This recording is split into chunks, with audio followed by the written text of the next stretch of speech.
어린아이처럼 부모님의 손을 꼭 잡고 가는 어린아이처럼 날마다 주님의 손을 붙잡고 승리하는 여러분 되기를 원합니다. 우리 교회가 가진 비전 6가지가 있죠. 그 가운데 하나가 나사렛의 비전. 다음 세대, 우리의 자녀들, 우리 공동체 안에 있는 다음 세대들을 복음 가운데 낳고 복음으로 그들을 또 성장시키는 것들이 우리의 비전입니다. 그 사명을 잘 감당하는 그런 교회와 우리가 되었으면 좋겠습니다. 2005년도에 혹시 보신 분이 계실지 모르지만 인도 영화 블랙이라는 영화가 있었습니다. 그 내용은 이렇습니다. 미셀이라는 어린아이가 태어났는데 보지 못하고 듣지 못하고 말하지 못하는 이제 삼중고가 있습니다. 그래서 이렇게 보지 못하고 말하지 못하고 듣지 못하다 보니까 얘가 이제 8살 될 때까지 보니까 거의 동물처럼 그렇게 살고 있어요. 허리춤에는 깡통을 매달아 가지고 그렇게 다녀하고 음식을 먹을 때는 아주 개걸스럽게 그렇게 먹고 또 조그만 일이라도 자기 마음에 안 들면 아주 그 괴성을 지르는 그런 아이입니다. 도무지 이제 집에 키울 수 없는 그런 이제 지경에 이르니까 아버지가 얘를 이제 시설에 갖다 맡기려고 합니다. 그러나 늘 그렇지만 어머니들이 위대해요. 어머니가 끝까지 얘를 이제 붙드는데 그 마지막 희망을 가지고 전문적인 이제 교육을 하는 사람을 좀 모시자 그렇게 해서 모신 사람이 한 사람 있습니다. 사하이 선생이라고. 근데 이 사람이 사실은 이제 거의 알코올 중독에 가까운 사람인데 이분이 이제 오셔서 자기 인생의 전체를 이제 마지막 그 각오를 가지고 집념을 가지고 이 미셸이라는 아이를 이제 키워보겠다 그렇게 왔어요. 근데 이제 보지 못하고 듣지 못하고 말하지 못하니까 얼마나 가르치는 것이 힘들겠습니까? 그래서 단 하나를 가르치는데요, 수많은 시간과 공을 들입니다. 이 미셸이라는 아이에게 이 단어를 가르치기 위해서 손등에다가 이제 감각을, 입 모양을 이제 가르쳐주면서 가르칩니다. 또 그리고 더 나가서 그 스펠링을 알려주기 위해서 이 팔뚝에다가 그렇게 단어 하나를 수도 없이 알파벳을 이제 그렇게 이제 써가면서 가르칩니다. 첫 번째 배웠던 이제 단어가 바로 블랙이란 단어예요. 그렇게 이제 하나하나 배워나가는데 뭐 꽃을 배우기도 하고 또 더 나가서 물이란 단어를 배우고 이렇게 쭉 이제 성장을 합니다. 우여곡절을 거쳐서. 그래서 이 사하이 선생이 자기의 전 생애를 이제 걸고 이 아이를 가르쳐서 결국은 대학에 입학을 시킵니다. 근데 대학 공부도 쉽지가 않습니다. 남들은 한 4년 정도면 다 거치는 것을 이 아이는 한 12년 만에 졸업을 합니다. 말하지 못하고 듣지 못하고 그렇게 표현을 잘 하지 못하는 이 미셸이라는 아이가 드디어 이제 12년을 공부를 하고 난 후에 졸업을 하는데 그 졸업식에 이 샤이 선생은 오질 못합니다. 왜냐하면 알츠하이머 병이 걸려서 병원에 있는 거예요. 그래서 이 미셸이 졸업 가운을 입고 그 병원에 이 샤이 선생이 있는 곳에 갔는데 근데 이 선생님은 이 아이의 그 이름을 기억하지 못하고 누군지를 알지 못할 정도로 아주 병이 깊은 장면들, 그런 이제 장면들이 영화에 나옵니다. 여러분 한번 잘 보십시오. 이 짐승과 다름없는 한 소녀가 샤하이 선생이라는 그 사람을 만나서 그의 희생과 섬김을 통해서 결국 온전한 사람이 되어지잖아요. 근데 사실 이 영화는 여러분 잘 아시는 헬렌 켈러의 얘기를 모티브로 했었습니다. 헬렌 켈러도 여러분 아시는 것처럼 듣지 못하고 말하지 못하는 그런 사람이었습니다. 사실은 그에게도 굉장히 어려움이 있었습니다. 그러나 그의 배후에는 아시는 것처럼 앤 셜리반이라는 선생님이 계셨어요. 만약에 이 앤 셜리반이라는 선생님이 없었다고 하면 사실은 여러분 우리가 잘 기억하는 헬렌 켈러는 헬렌 켈러로 기억되지 못했을 거예요. 여러분 우리도 우리 주위에 보면 참 괜찮은 사람들이 있어요. 근데 그 괜찮은 사람들을 가만히 살펴보면 그 사람의 배후에는 그 사람을 위해서 희생한 사람이 있습니다. 마치 디딤돌처럼 그 사람을 그 사람 되게 한 사람이 있다니까요, 여러분 분명히. 근데 반면 목회를 하다 보면요 굉장히 괜찮은 사람이에요. 자질도 있고 능력도 있고 경험도 있고. 근데 그 사람이 때로는 어려움을 겪는 경우가 있거든요. 왜 그럴까? 분명히 그 사람에게는요 걸림돌 역할을 하는 사람이 있기 때문에, 그 걸림돌 역할을 하는 사람이 있기 때문에 그 사람은 자기의 지식도 경험도 능력도 꼭 피워보지 못하고 때로는 그 사람 인생 자체가 무너지는 것들을 우리가 많이 보죠.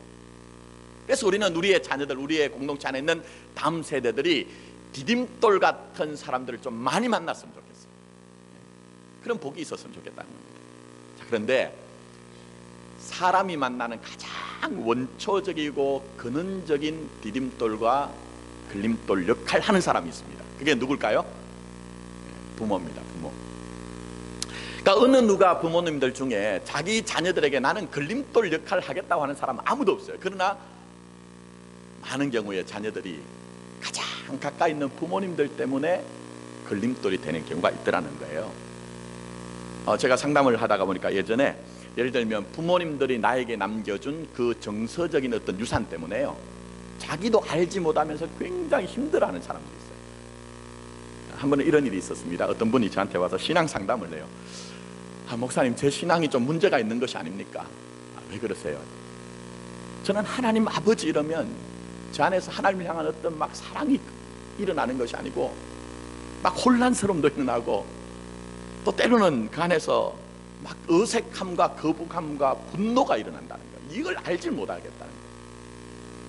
그래서 자기가 자기의 신앙이 영적으로 무슨 문제가 있는 것이 아닙니까 하고 그렇게 저한테 왔어요. 그래서 제가 가만히 앉혀놓고 이런저런 얘기를 하다가 원가족 있죠, 자기 원래 가족의 자리를 탐색하게 했습니다. 특히 아버지와의 관계, 아버지와의 관계. 근데 나중에는요, 이분이 펑펑 울어요.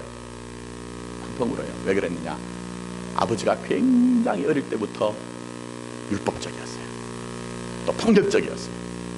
굉장히 강압적이었어요. 그래서 자기는 한 번도 그 친밀한 아버지 상이 자기한테 없는 거예요. 근데 문제는 아버지 하나님은 정말 우리에게 좋으신 분이잖아요. 근데 육신의 아버지를 그렇게 경험하다 보니까 영적 아버지도 전부 그렇게 투사가 되어서 하나님 아버지 이러면 남들은 거기에서 너무 사랑을 느끼는데 자기는 어색함과 불편함과 심지어는 분노가 일어났던 거예요. 얼마나 불행한 일입니까? 그 신앙의 생명의 풍성함을 누리지 못하는 이유가 가장 근본적으로는 그 사람에게는 아버지와의 관계가 문제가 되었다는 거예요. 그래서 우리는 얼마든지 부모의 위치, 우리가 또 우리 공동체 안에 다음 세대들에게 디딤돌 역할도 할 수 있지만 걸림돌 역할을 할 수 있다는 이 현실을 직시를 해야 된다는 것입니다. 자, 오늘 본문 말씀 보십시오. 일단의 부모님들이 예수님께 자녀들을 데리고 갑니다. 자, 그런데 예수님의 제자들이 어린아이들을 데리고 온 부모들을 꾸짖습니다. 왜 꾸짖을까? 자, 오늘 말씀을 보시면, 자, 13절 말씀, 사람들이 예수께서 만져주심을 바라고 어린아이들을 데리고 오매 얘기했는데 우리말 성경에는 뭐 느낌이 없어요. 근데 원어 성경에는 이게 미완료 과거형으로 되어 있습니다. 이 말은 끊임없이 부모님들이 아이들을 데리고 왔다는 거예요. 근데 한두 명 정도만 데리고 오면 괜찮겠는데 제자들의 입장에서 보면 여기에 수많은 부모들이 자기 자녀들 데리고 오니까 그들은 더 중요한 것이 있었다고 생각했던 것 같아요. 아니, 저 작은 아이들을 저렇게 축복하시는 것보다는 오히려 병든 자를 고치고 기적을 일으키고 하나님의 나라의 말씀을 전하는데 왜 저 아이들을 안고 저렇게 축복을 하시나는 마음도 있었을 것 같아요. 또 더 나가서는 혹시 우리 주님이 너무 육신적으로 피곤하시지 않을까 하는 걱정도 되었던 것 같아요. 그래서 여기에 부모들을 꾸짖는 것입니다. 자, 그런데 문제는 이런 제자를 향해 주님이 어떻게 반응하십니까? 말씀을 보시면 제자를 향해서 14절에 노하셨다 얘기합니다. 뭐 그냥 우리가 화를 낸 정도로 이해를 할 수 있지만 사실은 이 말은 에피티마우라는 말인데요, 다른 곳에서는 귀신을 쫓아낼 때 쓰는 아주 격한 말이었어요. 그러니까 어린 아이들이 주님께로 오는 것을 알지 못하고 깨닫지 못하고 막는 그 제자를 향해서 주님은 경노를 하셨다는 것을 알 수가 있는 것이죠. 여러분, 예수님은 온유하신 분입니다.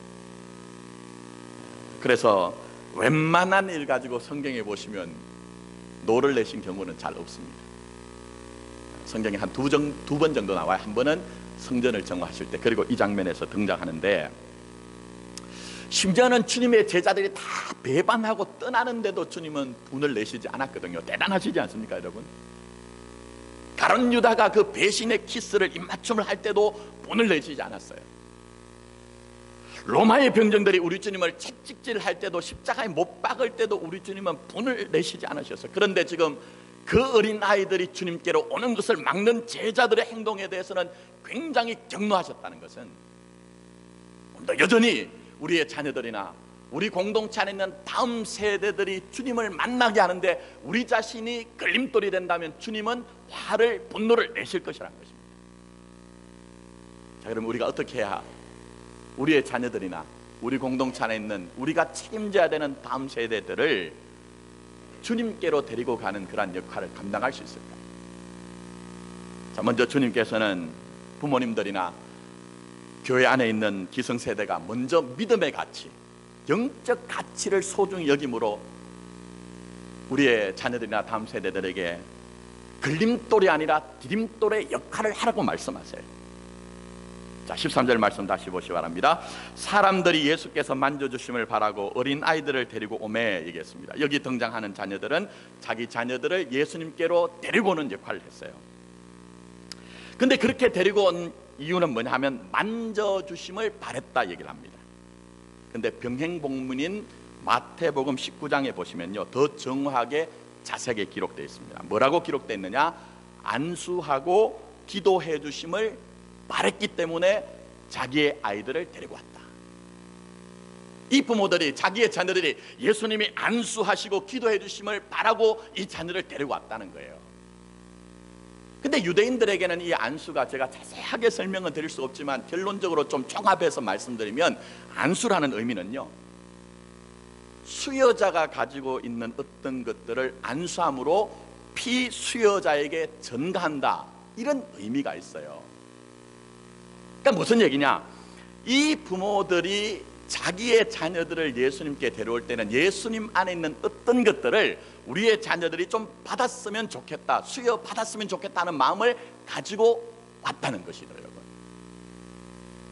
그러면 과연 이 부모들은 자기의 자녀들이 우리 주님에게서 무엇을 받기를 원해서 데리고 왔을까? 이 질문에 우리가 좀 답을 하기 위해서는 예수님께서 이 땅에 공생애를 사실 때 무엇을 말씀하시고 어떤 것들을 위해서 행동하셨나 하는 것들을 보면 알 수가 있습니다. 자, 왜 그럴까요? 여러분, 어떤 사람이 말을 하는 것이나 표현하는 것이나 행동하는 것은요, 그 사람 안에 무엇이 있는가를 얘기해주는 시금석이죠. 예를 들면 어떤 사람이 입만 열면 돈 해요. 그러면 그 사람 속에 뭐가 있는 거죠? 돈에 대한 욕심, 탐욕이 있는 거예요. 그렇다고 하면 우리 주님은 이 땅에서 공생애를 사실 때 무엇을 말씀하셨으며 무엇을 표현하셨으며 어떤 것을 위해서 행동하셨나 하는 것이죠. 우리 주님은 이 땅에 오셔서 공생애를 시작하시면서 하나님의 나라가 너희 가운데 임하였느니라고 말씀하셨어요. 눈먼 자의 눈을 뜨게 하신 것도 전부 하나님의 나라의 그 실존을, 현실을 보여주시는 것으로 눈을 뜨게 하셨고, 안전뱅이가 일어나게 하신 것도 하나님의 나라를 알게 하시기 위해서 안전뱅이를 일으키신 것이고, 심지어는 서기관보다 더한 권세 있는 말씀을 전하신 모든 말씀의 내용도 하나님의 나라를 표현하신 거예요, 여러분. 그렇다면 이 부모들이 여기에 자녀를 왜 데려왔을까요? 물론 완전한 이해는 아니지만 여기에 등장하는 이 부모들은 그 주님 안에 있는 하나님의 나라, 우리의 자녀들이, 우리의 다음 세대들이 정말 그 하나님의 나라를 그들이 경험하고 하나님의 나라의 임재 속에 살아가는 정말 믿음의 사람이 되기를 원합니다는 그 소원을 가지고 주님 앞에 나와서 안수하여 기도하기를 원하였다는 것이죠. 즉 다른 말로 말씀드리면 여기에 등장하는 부모들은 세상에 있는 가치관보다 믿음의 가치, 영적인 그 가치가 얼마나 소중한 것인가 하는 것들을 알고 자기들의 자녀들 손을 끌고 주님 앞에 나왔다는 거예요, 여러분. 그렇다면 여러분, 묻겠습니다. 우리가 어떻게 하면 우리의 자녀들, 우리 공동체 안에 있는 다음 세대들에게 디딤돌 역할을 할 수 있을까요? 먼저 부모님들, 먼저 앞선 기성세대인 우리가 정말 그들이 보여지기에, 우리 부모님들은, 우리 교회 안에 있는 어른들은 정말 믿음의 가치, 영적인 가치를 소중히 여기시는 분이 하는 것들을 여러분이 나타내셔야 된다는 거예요. 그럴 때에 우리의 자녀들은 정말 믿음으로 반듯하게 설 수가 있다는 것입니다. 지난주에 국민일보에 재미있는 설문조사 결과가 하나 공포가 됐습니다. 한국기독교 언론 포럼이란 곳에서요, 한국교회 교인들의 사회의식을 조사를 했습니다. 여러 가지 항목을 조사를 했어요. 근데 그 가운데 하나가, 질문이 참 재미있는 것이 하나 등장했습니다. 질문의 내용이 이겁니다. 학원 시간과 교회 예배 시간이 겹칠 때 자녀가 예배에, 교회에 빠질 수 있다, 이 질문을 했습니다. 만약 여러분에게 어떤 설문조사 하시는 분이 와서 여러분에게 묻는다면 여러분은 뭐라고 대답하실지 모르겠어요. 그런데 조사 결과가 어떻게 났느냐, 교회 직분별로 이렇게 나눴어요. 보니까 일반 성도들이 53.5%, 한 반 정도가 보낼 수 있다 하고늘 이렇게 대답을 했어요. 자, 그러면 중직자들은 어떨까? 교회 안의 중직자들, 놀랍게도 그럴 수 있다가 57.4%가 나왔어요. 비슷하죠? 아니, 더 정확하게 보면 중직자들이 큰 차이는 아니지만 오히려 더 높게 우리 아이들은 교회 예배에 참여하는 것보다 학원에 보낼 수 있다고 대답을 한 거예요. 그러니까 여러분, 지금 조국 교회가, 우리 공동체가 어려움에 있다고 얘기를 하죠. 또 다음 세대들이 복음의 사각지대에 놓여 있고 그들이 교회를 멀리 한다고 얘기를 하는데, 가만히 보면 물론 여러 가지 이유가 많이 있겠지만 실제적으로 우리 자신이 믿음의 가치, 영적인 가치를 소중히 여기지 않는 거예요. 그게 문제라는 것이죠. 예를 들면 이런 경우가 있겠죠. 예를 듭니다. 엄마는 교회 가서 예배 드리고 너를 위해서 열심히 기도할 테니까 너는 주일에도 교회 가지 말고 예배 참석하지 말고 학원 가라. 그런 괴리되어진 신앙, 그게 과연 우리의 자녀들을 정말 믿음의 사람으로 세울 수 있을까? 물론 불가능한 것은 아니지만 어렵다는 거예요. 그래서 오늘 이 본문의 사건을 통해서 우리가 먼저 기억해야 되는 이 영적인 논리는, 우리 자신이 먼저 믿음의 가치, 영적인 가치를 소중히 여길 때에 분명히 우리의 자녀들이나 우리 공동체 안에는 다음 세대들이 그들도 주님을 만나는 역사가 있다는 것입니다. 저는 이 어린이 주일 꽃주일을 맞아서 여러분의 마음을, 여러분의 믿음을 다시 한번 점검해 봤으면 좋겠어요. 그래서 우리가 우리 안에 허락하신 그 은혜를 알고 믿음의 가치, 영적 가치를 소중히 여김으로, 또 더 나아가서 우리의 삶으로 믿음이 무엇인가를 살아냄으로 말미암아 여러분의 자녀들, 우리 공동체 안에 있는 다음 세대들을 주님께로 인도하시는 여러분이 되기를 예수님의 이름으로 축복합니다. 자, 더 나아가서 주님께서는 부모님들이나 교회 안의 기성세대가 주님의 축복을 알게 함으로 걸림돌이 아니라 디딤돌이 되라고 말씀하세요. 자, 다시 16절 말씀 보십니다. 그 어린 아이들을 안고 저희 위에 안수하시고 축복하시니라 얘기합니다. 자, 여기에 등장하는 부모님들이 왜 자녀를 주님께로 데려옵니까? 바로 주님의 축복을 받게 하고 싶다는 거예요. 다른 말로 하면 이 부모님들의 행동의 전부는 우리 자녀들이 정말 주님의 축복을 아는 자가 되게 하겠다는 그 마음을 가지고 그 역할을 지금 감당하고 있다는 거예요. 그래서 우리가 두 번째로 발견할 수 있는 영적 원리는, 부모님들이 자녀들에게, 우리 기성세대들이 우리 공동체 안에는 다음 세대들에게 주님의 축복으로 연결하는 역할, 그 축복을 보여주는 그 사명을 감당을 해야 된다는 거예요. 특히 정말 우리가 조심해야 할 게 있습니다. 그게 뭐냐면 바로 우리는 믿음으로 했다고, 우리는 옳은 일을 했다고 했는데 그것이 오히려 주님의 축복으로 나가는 우리의 자녀들이나 다음 세대들에게 걸림돌 역할을 할 수 있다. 무슨 얘기입니까? 오늘 여기에 제자들 보세요. 이들은 어떤 면에서 주님을 생각했을 것 같아요. 아니 주님, 저 어린아이들, 아무 영향력 없는 그 어린아이들을 안고 뭘 그렇게 고생하십니까? 오히려 주님께서 말씀을 전하시고 주님께서 기적을 일으키시고 하는 것이 중요하지, 저 하찮은 어린아이들을 안고 왜 그렇게 씨름을 하십니까? 고생을 하십니까? 이런 마음이 있었을 것 같아요. 그럼 그 주님 생각하는 마음이죠. 나름대로 어떤 면에서는 믿음으로 선택하고 판단했다고 생각할 수가 있겠죠. 근데 이 제자들은 하나님의 나라를 몰랐던 거예요. 이 하나님의 나라는 이 어린아이처럼 작은 자, 약한 자의 나라이기 때문에 이 어린아이들을 주님이 표상으로 세워서 하나님의 나라가 이런 것이 하는 것들을 보여주길 원하는 그 주님의 마음을 몰랐기 때문에 주님께로는 모든 어린아이들을 막아내는 그런 걸림돌의 역할을 했던 것이죠. 우리도 때로는 참 믿음으로 사는 것 같은데, 옳은 일을 하는 것 같은데, 그것 때문에 우리의 자녀들과 우리의 다음 세대들이 주님 만난데 결정적인 방해 역할을 하는 경우가 있더라는 거예요. 옳은 것 때문에, 선한 것 때문에.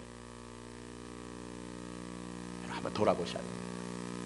그걸 우리가 잘 반추하고 반성해야 됩니다. 제가 이제 그 석사 과정을 좀 몇 가지 했어요. 그 가운데 이제 상담을 제가 계속 지금까지 이제 공부를 하고 있지만 상담 공부를 이제 하려고 대학원을 갔는데 저희 클래스에 같은 학년에 군목 목사님이 한 분 이제 상담 공부를 하러 같이 오셨어요. 근데 이제 상담을 공부해 보신 분들은 아시겠지만 사례 연구가 굉장히 중요합니다. 케이스 스타디가. 그래서 우리가 돌아가면서 이제 그 상담했던 결과를 가지고 와서 발표도 하고 또 슈퍼비전도 받고 뭐 이렇게 얘기를 하는데, 이분이 상담 사례를 이제 발표를 했는데 간단하게 제가 말씀을 드릴게요. 한 번은 자기 부대에 자대에 신병들이 온 거예요. 그 신병들이 오면 요즘은 자꾸 뭐 이제 종교를 가지기를 권합니다. 그래서 이제 애들이 와서 교회를 온 거예요. 그 이제 얘들을 이제 조사를 이렇게 쭉 하다 보니까 그 가운데 한 명이 부친이 아버지가 목회를 하는 거예요. 저 기대가 있었겠죠. 근데 얘가 교회를 나오다가 어느 순간 안 나오더래요. 그래서 이제 교회를 오는 동료들한테 물어봤더니 그 동료 병사들이 굉장히 좀 쭈뼛쭈뼛하더래요. 그러면서 하는 말이, 목사님, 그 이병은 지금 절에 다닙니다, 이러는 거예요. 목사님 아들이 절에 다닙니다. 깜짝 놀랐대요. 근데 더 충격적인 것은 그 절에 군종 사병이 없어서 누가 군종을 할래 했더니 손을 번쩍 들고 제가 하겠습니다 해가지고 불교 군종 사병이 됐다는 거예요. 목사님이 이게 이제 보통 문제가 아니다 싶어가지고 이제 협조를 구하고 면담을 했답니다. 처음엔 얘기를 잘 안 하는데 이렇게 잘 이렇게 좀 접근을 했더니 얘기를 하는 거예요. 그러면서 얘기를 하는 것이, 자기는 한 번도 예수 믿는 게 행복하지 않아요. 어릴 때부터 아버지가 목회를 하기 때문에 어릴 때부터 자기를 좀 믿음의 사람 만들기 위해서 이름도요, 제가 뭐 이름을 교명하기 그렇지만 이름이 얼마나 거룩한지요. 자녀들 이름이 다 한 놈은 세계, 두 번째는 선교예요. 걔 이름이 선교였대요. 선교. 그러니까 이 아이들에 대한 어떤 믿음의 열정이 있었잖아요. 그런데 문제는 이 아이들을 굉장히 그 신앙으로 키우는데 폭력적인 방법을, 강압적인 방법을, 강박적인 방법으로 아이들이 신앙을 키우려고 했던 것 같아요. 예를 들면 성경 암송을 시키는데요, 그날의 분량의 성경을 암송하지 못하면요 밥도 안 먹이고, 그날의 분량의 성경을 암송하지 못하면 회초리를 아주 심하게 맞았대요. 그럼 자기는 어릴 때부터 무슨 마음을 가졌느냐, 야, 내가 왜 예수를 믿어서 이렇게 내가 불행한 인생을 살아야 돼, 내가 조금만 내가 잘하면 기회가 되면 절대로 교회 나가지 않을까, 나는 예수 믿지 않을 거야, 그렇게 했다는 거예요. 그래서 군대 오니까 기회가 된 거잖아요. 얼마나 좋습니까? 무슨 얘기냐, 목사님이, 그 부모님이 사실은 믿음 때문에 그렇게 한 거잖아요. 그렇게 하는 것이 옳다고 생각해서 그렇게 한 것이잖아요. 근데 내가 믿음으로 내가 의롭게 했더니 그것이 정말 사실은 내 자녀에게 그 하나님의 풍성하심과 부유하심을 알지 못하기 때문에 오히려 교회 공동체를 멀리하고 예수님을 떠나는 그런 결과를 낳았다는 거예요, 여러분. 그래서 여러분 잘 살펴보셔야 됩니다. 정말 잘 살펴봐야 돼요.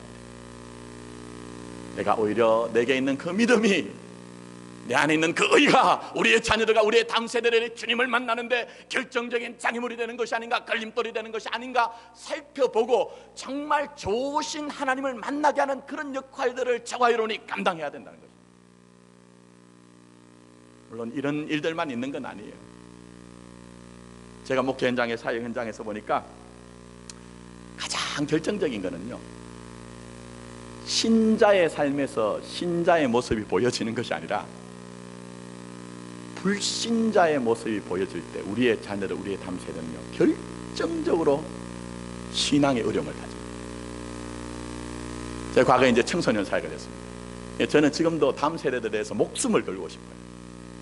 제가 문제 있는 애들, 고통당하는 애들은 밤을 새워서라도 가서 상담을 하고 그렇게 했던 경험이 있거든요. 근데 청소년 사역을 하다 보니까 애들이 재직들의 자녀들인데 신앙에 굉장한 방황을 하는 애들이 있어요. 처음에는 이제 애들이 강하게 거부를 하죠. 그러나 이제 관계를 맺어가면서 쭉 자기들 얘기를 하다 보면요, 얘들이 대부분 다 교회와 영적 지도자들에 대한 굉장히 부정적인 인식을 하고 있어요. 이게 왜 그런가 가만히 이렇게 살펴보면요, 결국 결정적인 것은 부모들이에요. 부모들이 자녀들이 있는 앞에서 때로는 교회에 대해서, 때로는 영적 지도자에 대해서 굉장히 부정적인 얘기를 할 때 얘들은 신앙에 굉장한 갈등과 방황을 하게 된다. 제가 이건 예지만 여러분의 언어를, 여러분의 정말 그 말 표현하는 것 하나하나 정말 우리 자녀들의 믿음에 반듯하게 세우시고 하는 마음이 있다면, 그래서 늘 자기 언어를 조심해야 되는 거예요. 그렇지 않으면 사실은 내가 알든지 알지 못했든지 했던 모든 표현 양식이 그들에게 영적으로 독을 먹이고 있는 거예요, 여러분. 그러면서도 우리는 늘 기도하는 것이, 하나님, 우리의 자녀들, 우리의 다음 세대들이 하나님의 풍요하심을 알게 해주십시오, 부유하심을 알게 해주십시오, 믿음의 사람 되게 해주십시오. 하지만 그들은 그 삶에서 경험하는 부모들의 모습, 기성세대의 모습 속에서 신자 안에 있는 불신의 모습을 바라보면서 그들은 하나님을 떠나가고 주님의 몸된 교회를 떠나가는 그런 모습이 있을 수밖에 없다는 것이죠. 저는 오늘 이 꽃줄 어린이 주일을 맞아서 우리 공동체 전체가, 부모된 우리가 먼저 하나님 앞에 회개하는 시간이 되기를 원합니다. 하나님, 곧 우리가 우리의 자녀들과 우리의 다음 세대를 저렇게 영적인 방황을 하는 이유는 다른 것에 있는 것이 아니라 우리가 바로 하나님의 그 말씀을 인도하는 그런 매개체 역할을, 중개자 역할을 하지 않고 오히려 그들에게 걸림돌이 되었습니다는 그 영적인 자각이 일어나고 주님 앞에 회개하고 주님 앞에 돌이키는 역사가 일어나기를 원하는 것입니다. 그럴 때만 우리의 자녀들은요, 우리의 다음 세대들은 믿음 가운데 설 수가 있는 거예요. 그거 놓쳐버리면 우리는 다 잃어버리는 것입니다. 다 잃어버립니다. 그래서 여러분 한번 잘 보시면, 우리가 혹시 지금까지 내가 했던 말, 내가 했던 행동들 속에 나는 나 나름대로의 가치관과 기준을 가지고 이것 믿음으로 한다고 옳다고 했는데 나도 의식하지 못하고 했던 것들이 우리의 자녀들, 우리 다음 세대들에게 걸림돌이 될 수 있겠구나. 그거 한번 살펴보고 이제 우리가 다시 한번 우리 자신이 신앙 안으로 들어와야 됩니다.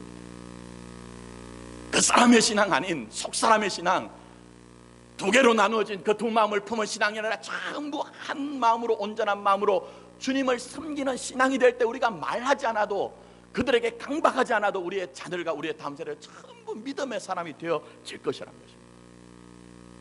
보십시오.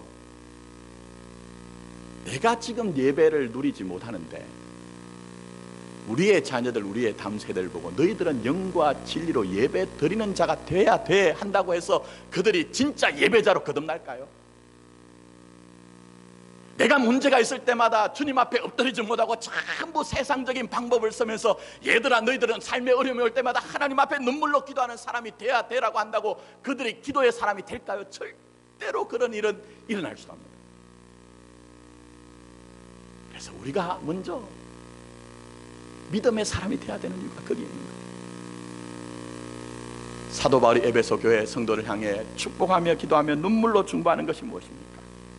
그들이 먼저 많은 물질을 가진 사람 되게 해달라고, 능력 가진 사람 되게 해달라고, 세상에 뛰어난 사람이 되게 해달라고 기도하는 것이 아닙니다. 지식에 넘치는 그리스도의 사랑을 알게 해달라고, 그 지식에 넘치는 그리스도의 사랑을 알게 해달라고 얘기합니다. 그 사랑의 너비와 길이와 높이와 깊이가 어떠함을 깨달아서 하나님 아버지의 풍성함을 좀 충만하신 것을 배워나가는 인생이 되게 해달라고 간절하게 기도하는 것입니다. 그렇지 않으면 절대로 여러분이 생각하는 대로 우리의 자녀들, 우리의 다음 세대는 믿음 가운데 세워질 수 없기 때문에, 여러분 먼저 여러분이 주님 주신 축복이 무엇인지 알아가십시오. 그 축복을 누리십시오. 그렇다면 여러분이 말로 표현하지 않아도 여러분의 자녀들, 우리 공동체 안에 있는 다음 세대들은 분명히 주님을 만나는 귀한 은혜가 있을 것입니다. 자, 그런데 이렇게 하니까 여러분 얼굴들이 전부 굳어지셨어요. 야, 어떻게 하나. 근데 여러분 한숨 쉬지 마시고, 오늘 이 말씀은요 우리 보고 완벽해지거나 완전해지라는 의미는 아닙니다. 무슨 얘기냐 여러분 한번 잘 들어보세요. 이 부모님들이 자기의 자녀들을 주님께로 데려왔다는 건 뭘까요? 내가 내 자녀들을 나 스스로 책임질 수 없다는 걸 인정하는 거잖아요. 내 한계성이 있는 것을 철저하게 그가 실존적으로 알고 고백하기 때문에 이 자녀들의 손을 붙잡고 주님께로 데려온 것이잖아요. 주님, 우리가 아무리 축복해도 우리가 채워주는 것으로는 이들은 복된 인생을 살 수 없으니 주님, 주님께서 이들을 복내려 주십시오 하는 것 아닙니까? 그러니까 주님께서 부모된 여러분들이나 앞선 기성세대인 우리에게 완벽해지는 것이 사명이 아니라 우리의 부족함과 연약함이 드러날 때마다 오히려 그 부족함과 연약함을 쌓고 누구 앞에 나가라고요? 예수 앞에 나가는 모습.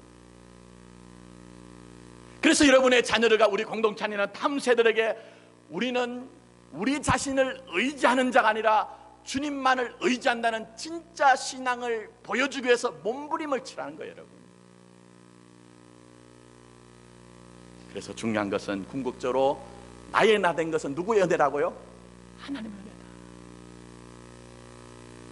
얘들아, 내가 너희들에게 줄 수 있는 것이 물질도 아니요 명예도 아니요 권세도 아니지만 내 인생의 길에 걸어가면서 나의 나 된 것은 하나님의 은혜이기 때문에 나도 주님을 붙들려고 노력했다. 내가 연약하고 부족할 때마다 눈물 흘리며 주님의 십자가를 붙들려고 노력했다. 이것 보여주시란 거예요, 여러분. 그럴 때 그들은 주님을 만날 거예요. 내 인생 하나하나를 불꽃 같은 눈동자로 지켜보십니다. 우리의 걸음걸음을 정하신 그 걸음대로 인도하시는 주님을 그들은 분명히 만날 것이라는 것입니다. 이 어린이집 꽃주일을 만나서 우리가 다 그런 인생의 본무, 인생의 사명을 잘 감당하는 여러분이 되길 원합니다. 이제 말씀 맺습니다. 농촌에서 목회하는 제 후배가 있습니다. 요즘 농촌에 희망이 있다고 합니까? 없다고 합니까? 많은 분들이 없다고 해요. 근데 그 친구는 농촌에서 희망을 보았기 때문에 시골로 바로 신대원을 졸업하고 농촌에 들어갔습니다. 근데 농촌이 희망이 없다는 이유는요, 농산물 가격이 형편없기도 하고 또 농업 자체가 힘들기도 하지만 정말 중요한 것 중에 하나는요, 아이들이 없다는 거예요. 아이들. 제 후배가 하는 얘기가 뭐예요? 목사님, 저희 교회는 제일 어린 분이 몇 살인 줄 아세요? 우리 교회에서 제일 어린 분은요 60이 넘은 분이에요. 농촌에 아이가 없어요. 분명히 학교는 있긴 있습니다. 그러나 그 학교에는 아이들이 없기 때문에 폐교가 다 됐어요. 잡초가 무성하고 아이들의 웃음소리가 가득해야 되는 곳에 그냥 바람소리만이 지나가고 있어요. 경기를 몰고 나가는 사람들이 사실 젊은이가 돼야 하는데 전부 연세 드신 분들. 그래서 농촌에는 아이들의 웃음소리가 들리지 않고 젊은이들이 없기 때문에 희망이 없다 얘기를 합니다. 제가 목회를 해보니까요, 교회도 마찬가지입니다. 희망 있는 교회와 희망 없는 교회가 있어요. 여러 가지로 우리가 볼 수가 있지만 결정적인 것은 그 교회에 어린아이들이 있느냐 없느냐 하는 거예요, 여러분. 어린아이들이 있는 교회는요, 떠드는 소리가 들리고 때로는 장난치는 소리가 들리고 때로는 유리창이 깨지고 한다 할지라도 어린아이가 있는 교회는 희망이 있는 교회입니다. 젊은이들이 있는 교회는 희망이 있는 교회예요. 여러분, 젊은이들이 함께 모여서 찬양하고 젊은이들이 기도하고 젊은이들이 운동하고 젊은이들이 때로는 이곳 저곳에서 누가 연애한다는 소리가 들리는 교회가 정상적인 교회예요. 한번 생각해 보십시오. 우리 교회 청년이 저를 보는데 만날 때마다 할렐루야, 목사님 평안하셨습니까? 이 정상적인 겁니까, 여러분? 정상적인 거 아니거든요. 젊은이들은 젊은이다워야 됩니다. 여러분, 이 어린아이와 젊은이가 있는 교회가 정말 희망 있는 교회입니다. 중요한 것은 우리 주님이 직접 말씀하십니다. 어린아이들이 내게 오는 것을 용납하고 금하지 말라. 그렇다면 우리는 우리의 자녀들, 우리 공동체 안에 있는 다음 세대들이 주님 앞으로 나가는데 디딤돌 역할을 하셨습니까? 걸림돌 역할을 하셨습니까? 이제부터 믿음의 가치, 영적 가치를 소중히 여기십시오. 여러분의 삶의 전부를 통해서 주님의 축복이 무엇인지를 알아가시고 그 주님의 축복을 그들에게 나타냄으로 말미암아 그들을 전부 주님께로 인도하는 그런 삶의 본무와 사명을 감당하기를 원합니다. 그때 그 가정, 그때 우리 교회 가운데 하나님의 나라가 임할 것입니다. 그리고 여러분의 자녀와 우리의 다음 세대는 분명히 하나님 나라의 주역, 주인공이 되어지는 놀라운 일들이 일어날 것입니다. 이런 은혜가 우리 집안 가정들마다 우리 교회 가운데 일어나기를 예수님의 이름으로 축원합니다. 아멘. 기도드리겠습니다. 1년에 한 차례를 정하